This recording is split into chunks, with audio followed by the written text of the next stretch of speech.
The notification chimed at exactly 2:17 a.m., a sharp electronic sound that cut through the stale silence of my car like a blade. Request accepted. The blue glow of my phone reflected off the cracked windshield, illuminating the faint scratches that time and too many night shifts had carved into the glass. Rain slid down the surface in slow, uneven trails, distorting the streetlights into long, trembling streaks of yellow and white. The city looked different at this hour, emptier, thinner, like its skin had been peeled back to reveal something raw underneath. Pickup location: Old Harbor District. I hesitated. The Old Harbor District wasn't just quiet at night. It was forgotten. A stretch of abandoned warehouses, rusted shipping containers, and streets that smelled of salt, oil, and decay. Even the police avoided patrolling there unless they had a reason. Riders rarely requested pickups from that area after midnight. When they did, it was usually trouble, or someone running from it. I should have declined. But rent was due in 3 days. My bank account sat dangerously close to zero, and the app dangled a surge bonus beside the fare, glowing like a promise. I exhaled slowly, feeling the weight of another compromise settle into my chest, and tapped Start Trip. The GPS recalculated, the soft synthetic voice guiding me toward the waterfront. As I drove, the city thinned out block by block. Neon signs disappeared. Stores shuttered. The sidewalks emptied until the only movement came from trash skittering across wet asphalt and the occasional shadow slipping between alleys. The rain intensified. By the time I reached the Old Harbor District, it was coming down hard, drumming against the roof of my car like impatient fingers. The warehouses loomed on either side of the road, massive windowless structures crouched in the darkness, their brick walls stained black by decades of grime. Most of the streetlights were dead. The ones that still worked flickered weakly, casting uneven pools of light that failed to reach the corners of the road. The pickup pin blinked on my screen. Right here. I slowed to a stop beside a long, rusted fence topped with coils of barbed wire. Beyond it, a shipping yard stretched into darkness, stacked containers forming crooked towers that groaned softly in the wind. The air smelled metallic, sharp and cold, mixed with the brine of the nearby sea. I checked the mirrors. Nothing. No movement. No silhouettes waiting under umbrellas. No glowing phone screens. Just rain and shadows. I glanced at the clock. 2:24 a.m. Come on, I muttered under my breath, adjusting my grip on the steering wheel. Riders were often late, especially in places like this. Still, a prickle crawled up the back of my neck, the familiar sensation of being watched when logic insisted I was alone. Another minute passed. Then the rear passenger side door handle twitched. I froze. The handle moved again, slower this time, as if someone were testing it. The door creaked open, letting in a rush of cold air and rain. I smelled something immediately: damp fabric, old cologne, and underneath it all, a sour, coppery scent that made my stomach tighten. A man slid into the back seat. He didn't speak. The door closed with a soft, deliberate click.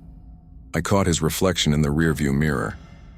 He wore a dark hoodie pulled low over his face, rainwater dripping from the edges onto the seat.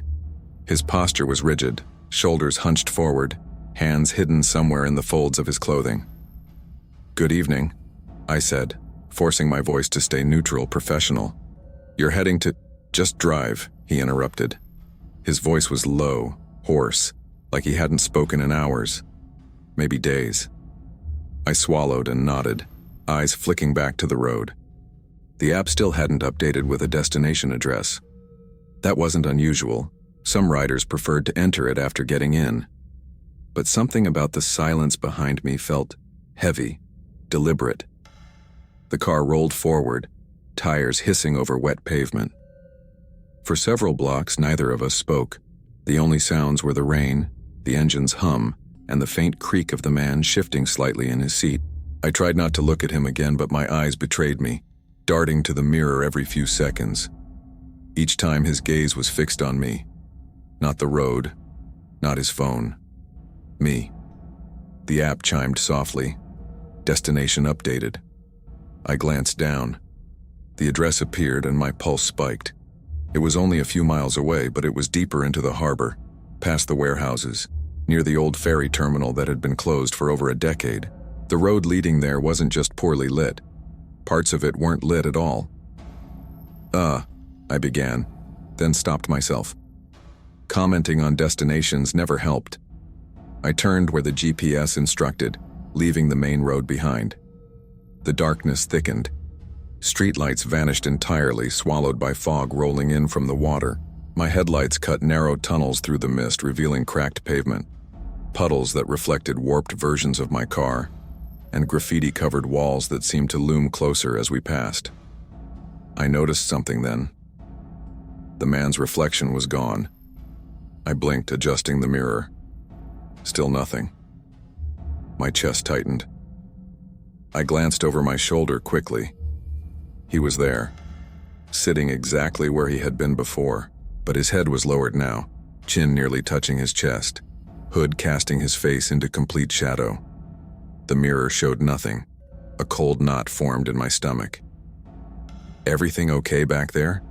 I asked, hating how thin my voice sounded. No response. The GPS instructed me to turn onto a narrow access road leading toward the water. The asphalt gave way to gravel, the sound beneath my tires crunching loudly in the silence. On either side, tall reeds swayed in the wind, whispering against one another like voices sharing secrets. The smell grew stronger. Metallic. Wet. Wrong. I rolled down my window a crack, hoping fresh air would help, but it only made things worse. The scent flooded in, thick and unmistakable now. Blood. My heart began to pound. That was when I noticed the plastic. A dark shape sat on the floor behind the passenger seat. At first glance, I thought it was a bag, but as the headlights bounced over uneven ground, the shape shifted, and I saw the glistening surface of thick black plastic, loosely knotted at the top. Something inside pressed against it from within, distorting the shape. I slammed the brakes. The car skidded slightly on wet gravel before stopping completely. "What the hell is that?" I demanded, twisting in my seat. The man lifted his head. For the first time, his face caught the light. His eyes were wide, unblinking, too bright against skin that looked gray and stretched thin like it didn't quite fit his skull. His mouth curled into a slow smile, revealing teeth stained dark at the gums. "You weren't supposed to notice yet," he said softly. My breath hitched. The doors locked automatically with a sharp clack, the sound echoing inside the car like a gunshot. The GPS recalculated again. New destination, final stop. The screen went black. The engine stalled, and in the sudden silence, with rain hammering the roof and that man smiling in my back seat, one thought screamed through my mind louder than any alarm. If this ride was a trap, how many drivers had already taken it before me and never come back? The engine coughed back to life after a few agonizing seconds, as if the car itself had hesitated, unsure whether it wanted to carry me any further into that place. The dashboard lights flickered, then stabilized, bathing the interior in a dim blue glow that made everything feel colder, more artificial. My hands were shaking on the steering wheel. I forced them to still, inhaling slowly through my nose, exhaling through clenched teeth. Panic would get me killed. I eased my foot off the brake. The car crept forward again, gravel crunching beneath the tires. I didn't look back. Not at the plastic bag. Not at the man. Not at the smile that still burned in my memory. "I just drive," I said, mostly to myself. That had become my rule over the last 3 years. I was 29, divorced, and drowning in debt after my father's medical bills drained whatever savings I had left. Driving at night was the only way I could make enough to keep the lights on in my apartment and the collection agencies quiet. Nights paid better. Nights were quieter. Nights didn't ask questions. Until tonight, the road narrowed further, flanked now by skeletal lampposts that leaned at odd angles, their bulbs long since shattered. The fog thickened, clinging to the windshield like breath on cold glass. I turned the wipers up another notch, the rhythmic thump, thump, thump doing little to calm my nerves. Behind me, the man shifted. The sound was subtle, a faint rustle of fabric, but it sent a jolt through my spine. I felt his presence more than I heard it, like a weight pressing down on the back of my neck. "Long night?" he asked casually. I nearly swerved. "Yeah," I replied, keeping my eyes fixed on the road. "Something like that." He chuckled, a dry sound that scraped at my ears. "Night work does that to people, makes you invisible. Nobody notices what happens after midnight." I didn't respond. The GPS remained dark, useless. The app timer still counted upward, the fare climbing with each second. A sick part of me noticed that detail, the way my brain clung to normalcy even as everything else unraveled. We passed the old ferry terminal. It rose from the fog like a corpse dragged from the sea, its concrete pillars cracked and barnacle-covered, its windows boarded over with warped plywood.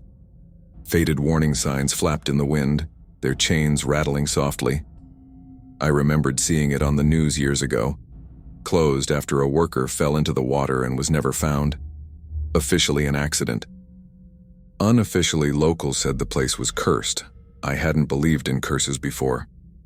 The man leaned forward slightly, enough that I could feel his breath against the side of my neck.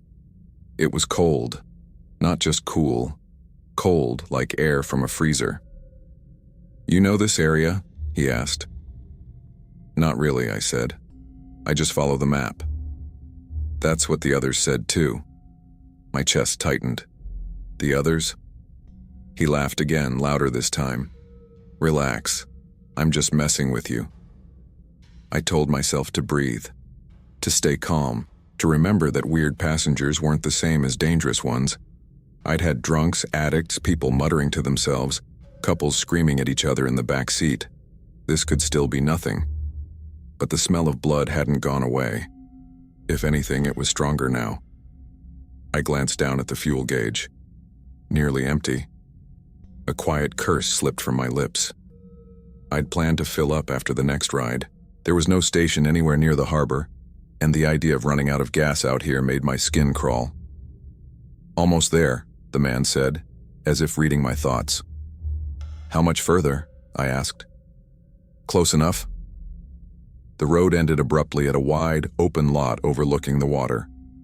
The sea churned beyond a low concrete barrier, black and restless, waves slamming against the shore with a hollow boom.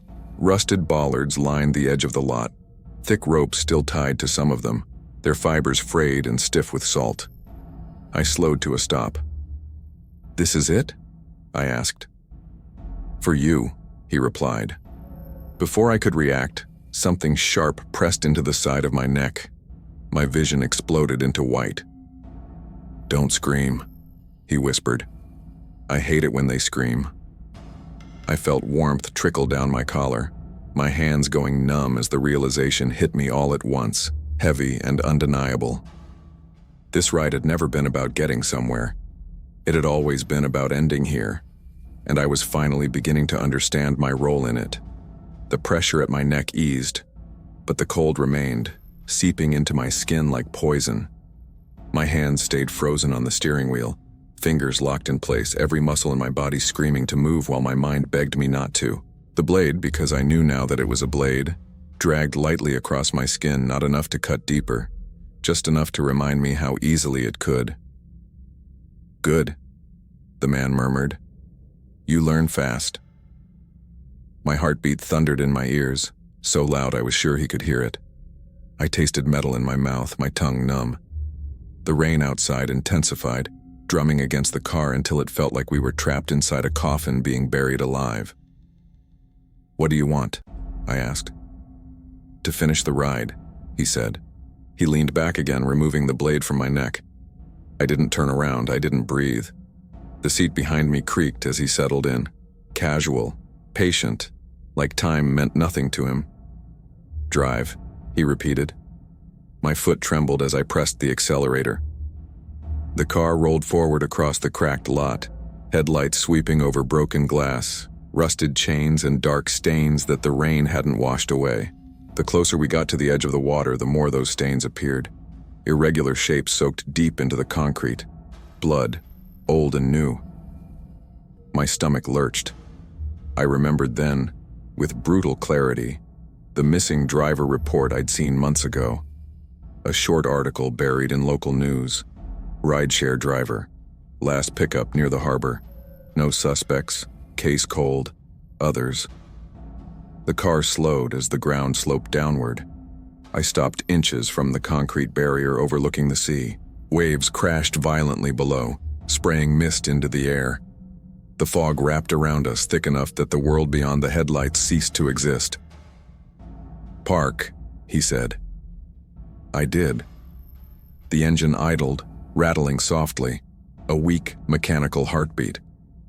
For a moment, neither of us moved. Then I heard it again. That sound from earlier.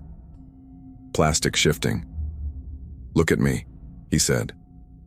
I turned. Up close, his face was worse. His eyes were bloodshot, veins spiderwebbing across the whites. His lips were cracked, peeling as if he hadn't tasted water in days. And when he smiled, I saw it clearly now, fresh blood at the corners of his mouth. "You know why drivers are perfect?" he asked. "You come to us. You unlock the doors. You trust strangers for money." He reached down and nudged the plastic bag with his foot. It thumped softly, heavy. "They don't even look for you," he continued. "Not really. Another face, another profile picture gone gray." My throat tightened. "You're sick, maybe," he said. "But this city made me." He leaned forward again, closer this time, his eyes never leaving mine. "Get out of the car." Every instinct screamed no, but the blade reappeared in his hand, glinting faintly in the dashboard light. I opened the door. The cold air hit me like a slap. Rain soaked my clothes instantly as I stepped out, my shoes slipping slightly on the wet concrete. The wind off the water was brutal, carrying the stench of salt and rot. "Hands where I can see them," he said, following me out. I obeyed. The lot felt enormous now, empty and exposed. The fog swallowed the edges of everything, leaving us alone in a small circle of light cast by my headlights. Somewhere in the distance, something splashed in the water, too heavy to be a fish. He gestured toward the trunk. "Open it." My legs felt weak as I walked to the back of the car. Each step echoed in my ears, slow and final. I pressed the button. The trunk popped open with a dull click. Inside were more bags, 3 of them, all black, all thick, all unmistakably human in shape. My knees nearly gave out.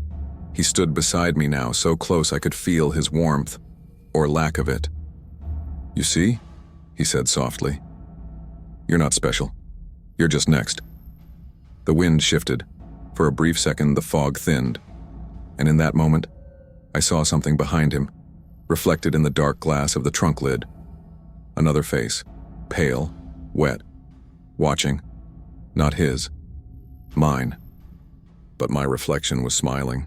I stumbled backward, nearly slipping on the rain-slick concrete, my breath coming out in sharp, uneven bursts. My reflection, smiling, vanished as the trunk lid rattled in the wind. The fog thickened again, swallowing whatever impossible trick of light I'd just seen. "Close it," the man said calmly. My hands refused to move. He sighed, irritation flickering across his face for the first time. "You always freeze here, right when it gets interesting." What do you mean always?" I asked. His eyes locked onto mine, and for a moment the rain seemed to fall slower, each drop hanging heavy in the air. "You don't remember," he said. "Of course you don't." He stepped past me and slammed the trunk shut himself. The sound echoed across the empty lot, final and absolute. Then he turned back to me, wiping rain from his face like someone finishing a chore. "This is where it changes," he continued. "This is where you stop pretending this is just bad luck." The blade flashed again, but instead of raising it toward me, he pressed it into my palm. I recoiled instinctively, but he wrapped my fingers around the handle with surprising strength. "Hold it." The metal was warm, not from the rain, from use. "What are you doing?" I whispered. "Passing the turn," he replied. "That's how it works. My heart slammed against my ribs. "I'm not like you." He smiled. Neither was I. The sound of the ocean grew louder, more violent, as if something beneath the surface had noticed us. The waves crashed against the barrier in irregular rhythms, no longer natural, no longer random. "Listen," he said, tilting his head. "They're restless tonight." "Who is they?" I demanded. He didn't answer. Instead, he reached into his jacket and pulled out a phone. My phone. I stared at it, my blood turning cold. "How did you—" "Check your ride history," he said. My hands shook as I unlocked the screen. The app opened immediately, as if waiting. My ride history scrolled on its own. Dozens of trips, all identical. Same pickup location. Old Harbor District. Same destination. Closed ferry terminal. Same date. Same time. Tonight. Over and over again. My reflection stared back at me from the black screen edges, no longer smiling. It looked older, tired, hollow. "You see," he said gently. "This isn't your first ride. It's just the first one you're aware of." A scream rose in my throat but died there. The fog behind him began to move, not drift, move. Shapes pressed against it from within, stretching it thin like skin. Faces emerged briefly, distorted, mouths open in silent cries before dissolving back into mist. The bags in the trunk thudded once, then again. "Those are drivers too," he said, "or what's left of them." My grip tightened on the blade without me realizing it. "Now comes the part where you choose," he continued. "You can end it, or you can keep it going." The fog surged closer, encircling us. The air felt heavy, crushing, thick with the scent of rust and decay. Somewhere nearby, I heard footsteps that weren't ours. "How do I stop it?" I asked, tears mixing with rain on my face. He leaned in, his mouth inches from my ear. "You don't," he whispered. "You just survive long enough to replace me." The realization hit like a physical blow. This wasn't a murder. It was a ritual. And the city demanded a driver. The first scream didn't come from my throat. It came from the fog. A long, hollow wail echoed across the harbor lot, bending and warping as if the sound itself were being dragged underwater. The ground beneath my feet vibrated faintly, a low tremor that traveled up my legs and settled deep in my bones. I staggered, clutching the knife tighter, its handle slick with rain and sweat. The man stepped back, his expression shifting for the first time. Not fear, but anticipation. "They're waking up," he said. The fog surged forward in thick, violent waves. Shapes burst through it now, no longer subtle, no longer restrained. Arms stretched out, elongated and wrong, fingers too many, joints bending where they shouldn't. Faces surfaced, some twisted in rage, others frozen in terror, all of them familiar in a way that made my stomach churn. I recognized them, from profile pictures, from dashcam reflections, from the quick glances drivers steal at themselves in the rearview mirror during long nights. They surrounded us, forming a circle just beyond the headlights' reach. The temperature plummeted. My breath fogged instantly, every inhale scraping my lungs raw. "You said I choose," I shouted over the roaring sea. "Tell me how." The man laughed, spreading his arms wide. "You already did when you accepted the ride." One of the figures lunged forward, slamming into an invisible barrier inches from my face. Its mouth opened impossibly wide, revealing darkness instead of teeth. I stumbled backward, my heel catching on a crack in the concrete. I fell hard, the knife skittering across the ground and stopping near the edge of the barrier overlooking the water. "No," I gasped. The man moved faster than I expected, grabbing my jacket and hauling me upright. His grip was iron, fingers digging painfully into my shoulders. "This is the part where you fight," he snarled, his voice no longer calm. "Or you drown with the rest." The barrier behind me crumbled suddenly, chunks of concrete breaking free and plunging into the churning black water below. Something massive moved beneath the surface, its outline briefly visible as the waves parted around it. The fog figures screamed in unison, I twisted violently, slipping from his grasp as another tremor shook the lot. I dove for the knife, fingers closing around it just as icy hands brushed my ankles. I spun, slashing blindly. The blade met resistance, not flesh. Something thicker, denser, like cutting through soaked fabric stretched over bone.